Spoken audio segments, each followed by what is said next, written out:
जहां साक्षात भगवान विष्णु वास करते हैं, जहां आज भी अपने भक्तों पर धन और धान्य की वर्षा करने के लिए साक्षात मां लक्ष्मी विराजमान है, जो भगवान शिव का भी प्रिय स्थान है, जहां भगवान श्री कृष्ण ने पुत्र प्राप्ति के लिए घोर तपस्या की थी, जिस स्थान पर भीमसेन को मिले थे साक्षात महावीर हनुमान जी। चलिए करते हैं उस धाम के दर्शन जहां पांडवों ने स्वर्ग जाने की शुरुआत की थी।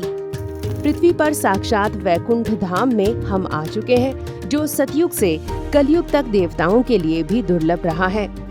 जी हाँ दोस्तों, हम बात कर रहे हैं बद्रीनाथ धाम की, जहां आज भी साक्षात भगवान नर और नारायण संसार के कल्याण की तपस्या में लीन है। हिमालय की तुंग ऊंचाई पर चमोली जिले में स्थित उत्तराखंड राज्य में स्थित बद्रीनाथ धाम को 4 धामों में सबसे ज्यादा दिव्य माना जाता है, क्योंकि ये स्थान भगवान श्री हरि विष्णु की तपस्या की भूमि है, क्योंकि ये स्थान भगवान शिव की तपस्या की स्थली है और यहीं भगवान श्री कृष्ण ने द्वापर युग में तपस्या करके पुत्र की प्राप्ति की थी। दोस्तों, बद्रीनाथ धाम इतना प्राचीन है कि इसका उल्लेख न केवल स्कंद पुराण में आता है, बल्कि महाभारत में इसका उल्लेख किसी भी अन्य पवित्र धार्मिक स्थान से ज्यादा किया गया है। महाभारत की कथा के अनुसार इस स्थान पर धर्म देवता के पुत्र के रूप में भगवान विष्णु ने एक ही समय में 4 अवतार लिए थे। ये 4 अवतार थे नर, नारायण, हरि और कृष्ण। ये कृष्ण द्वापर युग के श्री कृष्ण से अलग अवतार थे, जिनके बारे में आप शायद ही जानते होंगे। भगवान नर और नारायण ने संसार के कल्याण के लिए यही तपस्या की थी। पौराणिक कथाओं के अनुसार जब भगवान विष्णु नर और नारायण के अवतारों के रूप में यहाँ तपस्या कर रहे थे, तो साक्षात माँ लक्ष्मी ने बेर का वृक्ष बनकर भगवान नर और नारायण को हिमपात से बचाया था। आपको शायद पता हो कि संस्कृत भाषा में बेर के वृक्ष को बद्री भी कहा जाता है। चूंकि माँ लक्ष्मी ने बद्री का वृक्ष बनकर भगवान विष्णु की तपस्या में सहयोग दिया था, इसलिए भगवान विष्णु ने ही इस पवित्र स्थान का नाम माँ लक्ष्मी के बद्री स्वरूप पर बद्री धाम कर दिया था।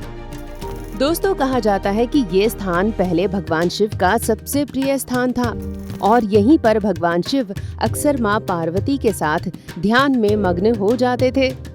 लेकिन जब भगवान विष्णु को नर और नारायण के अवतार के रूप में तपस्या करने के लिए एक पवित्र स्थान की आवश्यकता पड़ी, तो उन्होंने एक बालक का रूप धारण कर लिया और माँ पार्वती से इस स्थान को वरदान के रूप में मांग लिया। तभी से ये स्थान भगवान बद्रीनाथ यानी भगवान विष्णु का स्थान हो गया। ऐसा माना जाता है कि आज भी यहाँ भगवान नर और नारायण संसार के कल्याण के लिए तपस्या में लीन है। यही वजह है कि बद्रीनाथ धाम आज भी श्रद्धालुओं के लिए भगवान विष्णु के 8 दिव्य क्षेत्रों में एक पवित्र स्थान के रूप में माना जाता है। हिमालय की ऊंचाई पर स्थित बद्रीनाथ धाम में भगवान बद्री विशाल यानी भगवान विष्णु का एक अति प्राचीन मंदिर भी है, जिसे बद्रीनाथ धाम मंदिर कहा जाता है। इस प्राचीन और सिद्ध मंदिर में भगवान विष्णु की एक अत्यंत दुर्लभ और सिद्ध प्रतिमा है, जो करीब 1 मीटर ऊंची है और शालिग्राम पत्थर से बनी है।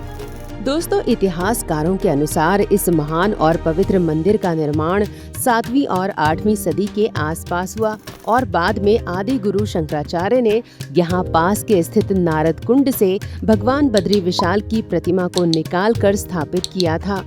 ऐसा भी माना जाता है कि कुछ कट्टर बौद्धों ने भगवान बद्रीनाथ के मंदिर को बौद्ध धर्म के मंदिर में परिवर्तित कर भगवान बद्री विशाल की प्रतिमा को नारद कुंड में डुबो दिया था, जिसे आदि गुरु शंकराचार्य ने फिर से निकाल कर स्थापित किया था। बद्रीनाथ धाम इतना प्राचीन है कि स्कंद पुराण के अनुसार सतयुग में इसे मुक्ति प्रदा क्षेत्र के रूप में जाना जाता था और त्रेता में ये पवित्र स्थान योग सिद्ध के नाम से पुकारा जाता था। वहीं भगवान श्री कृष्ण के द्वापर युग में इसे मणिभद्र स्थान के नाम से जाना जाता था और कलयुग में तो इसे बद्रीनाथ धाम के नाम से जानते ही हैं। कलयुग में बद्री का आश्रम या बद्रीनाथ धाम का ये नाम यहाँ पाए जाने वाले बेर यानी बद्री के वृक्षों के नाम पर पड़ा है। स्कंद पुराण में बद्रीनाथ धाम के बारे में कहा गया है कि स्वर्ग, नर्क और पृथ्वी तीनों स्थानों पर कई तीर्थ स्थल हैं, लेकिन बद्रीनाथ जैसा तीर्थ न तो कहीं है और न कहीं होगा। दोस्तों, महाभारत में भी इस स्थान को अत्यंत पवित्र स्थान बताया गया है। तो अगर आप बद्री का आश्रम जाकर भगवान विष्णु का वरदान पाना चाहते हैं तो आप हमारी संस्था सद्गुरु धाम आश्रम से जुड़ सकते हैं और बद्री का आश्रम जाकर पुण्य लाभ कर सकते हैं। इसके अलावा अगर आप सद्गुरु धाम आश्रम बद्रीनाथ में हर एक वर्ष चलने वाले भंडारे में भी अपना अन्न दान करना चाहते हैं तो आप इसके लिए भी हमारे आश्रम से जुड़ सकते हैं। सद्गुरु धाम आश्रम से जुड़ने के लिए और अपना अंशदान करने के लिए आप निम्नलिखित पते और नंबरों पर संपर्क कर सकते हैं।